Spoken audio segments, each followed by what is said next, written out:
अविश्वास की चीजें वो अपनी जगह पर अमिट और अटल है, उसको कोई इधर उधर नहीं कर सकता, न कोई काट सकता।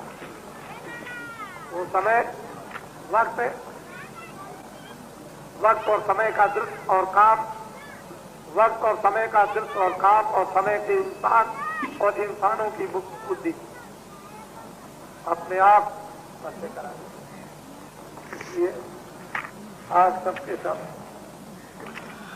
बहुत होशियारी से अपने काम में लगे रहो, अपना लक्ष्य मत छोड़ो। दुनिया कुछ भी कहे,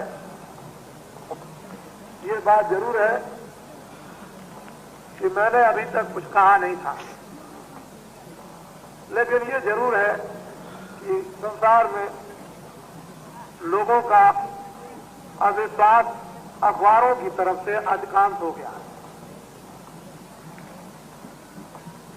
जब हमारी छोटी छोटी माताएं बुद्धि और बच्चियां और छोटे छोटे बच्चे 10-10 हजार, 5-5 हजार, 3-3 हजार, 2-2 हजार, 5-500 इतनी इतनी दूर से मील मील भर से मट्टी ला रहे थे। एक एक मील से मट्टी ला रहे थे और साता दिन सुबह से लेकर के और शाम तक सूरज नहीं डूबता था और अंधेरे तक बराबर लगा रहता था। कभी किसी ने पूछा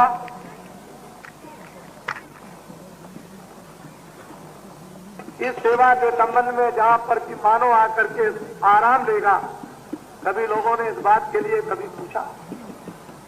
कुछ अच्छाई पर कभी पर्दा पड़ता ही नहीं। विवेकशील विचारशील निकल ही आते। हमको क्या, हमारा तो जीवन बुढ़ा है, हमको क्या, हम तो बुढ़े हो गए, हमारे लिए क्या, हमको जो कुछ कर रहे हैं ये आगे ये आने वाले जो बच्चे हैं उनके लिए ये रास्ता बना बनू करके तैयार और उसके लिए खड़ा। हम क्या, हम तो बुढ़े हो गए, हमारे लिए क्या, हमारी तो दाढ़ी सफेद हो गई और 12 रुपए तोला सोना बिकता था। हम उस जमाने के आदमी हैं।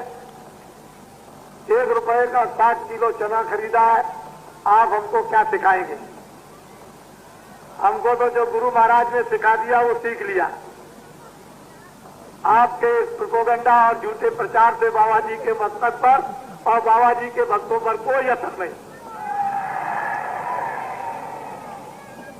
जरा सा किंचित मात्र से भर भी और बिल्कुल निर्बंध, एकदम निर्भय। उनको ये भी नहीं है अभी इधर में और उधर हुआ मलकन का घाट के इसी तरफ सब उठ करके चले गए, लकड़ियों पर रख करके जय गुरुदेव बोलकर, और बस इधर शरीर को इधर किया और उसको उधर पहुंचा दिया। कुछ नहीं, निर्भय, कोई कुछ नहीं। न हमको गम है न दुनिया का, हमको न हमारा दुनिया को, कुछ नहीं। अपने मिटाने के पक्के, जो अपना लक्ष्य, जो अपना निशाना जहां जाने का बना लेता है और चला जाता है। इधर क्या हो गया उसको भी देख लिया, इधर क्या हो गया उसको भी देख लिया, और कदम सीधा बढ़ाता जाता है अपने निशाने पर। मंजिल को तय करने के लिए वही अपनी मंजिल पर पहुंच जाता है। आपका निशाना, इसलिए आपको क्या करते, कुछ नहीं। ये वो दिल नहीं, वो हृदय नहीं है कि छुई मुई हो जाए। ये हृदय वो नहीं रह गया कि छुई मुई, कुछ नहीं। इतना लिखो, इतना लिखो कि जितनी तुम में शक्ति हो सब लिख करके देख लो, और उसके बाद क्या होता है ये भी देख लो। तुम लिखने में कमी मत रखना। एक मुसलमानों के यहाँ एक स्त्री थी, उसका पति मर गया बचपन में। लोगों ने बैठ के कहा कि देखो भाई, तुम्हारा पति मर गया खामिद, तुम दूसरी शादी कर लो। अच्छा रहेगा, गुजारा हो जाएगा। कर लगे ठीक है, जो खुदा की मर्जी। एक शादी और करा दी, तब तक 2-4-6 महीने वो भी मर गया। फिर लोगों ने कहा कि अरे भाई कैसे काम होगा, और शादी कर लो। तो लोगों ने घेर घाड़ करके शादी करा दी, 6 महीने में वो भी मर गया।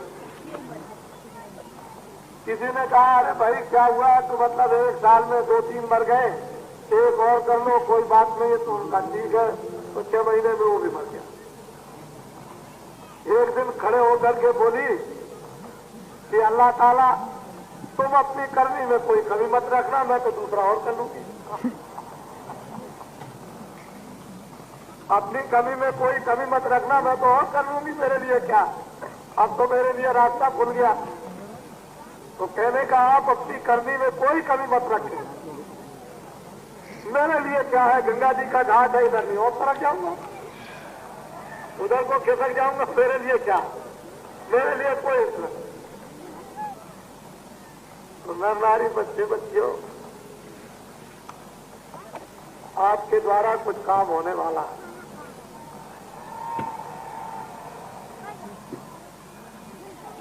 हमारी एक एक बात को ऐसा पत्थर समझो कि जो निकल गई सो निकल गई।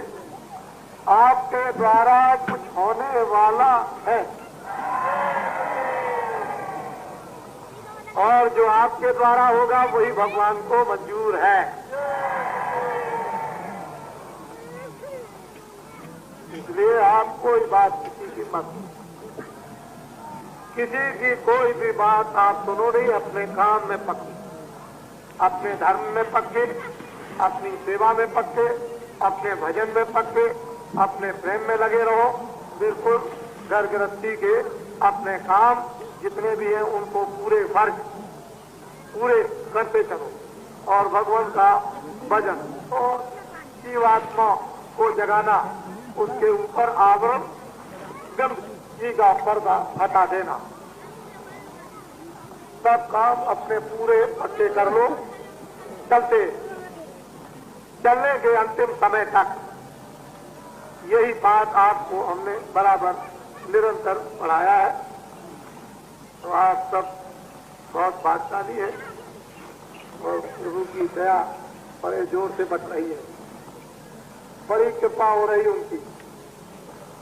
कहते हैं पीने दो खूब, जितने भी आ जाए पिला दो, खूब छक के पिलाओ, पिए।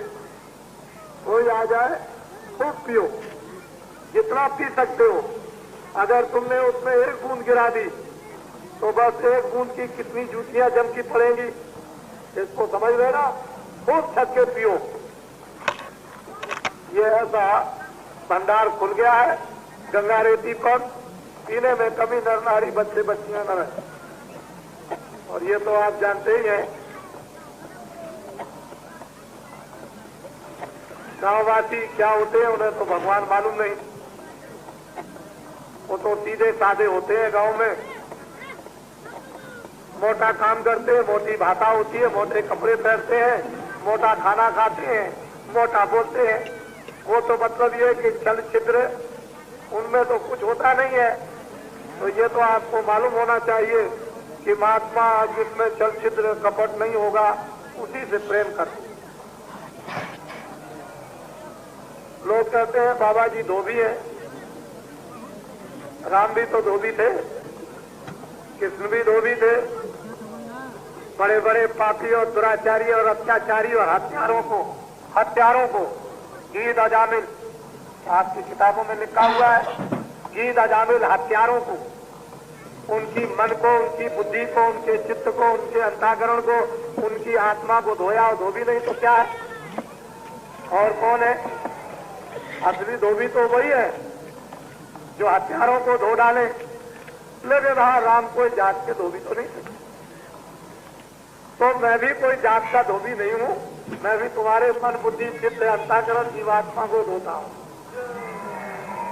लेकिन प्रचार क्या करते हैं? धोबी है। अरे तो धोबी तो है, धोबिया धोबी लीजिए, धोबिया मर जाएगा, चादर लीजिए धो। दिनों दिन मैली भई, ये जीवात्मा दिनों दिन मैली हो गई, अरे दुबिया चला जाएगा, ये बुरत रूपी चुनर चादर तू जल्दी से जल्दी धो ले और ले ले वो साबुन कि जल्दी से तू अच्छे रगड़ा मार रगड़ा।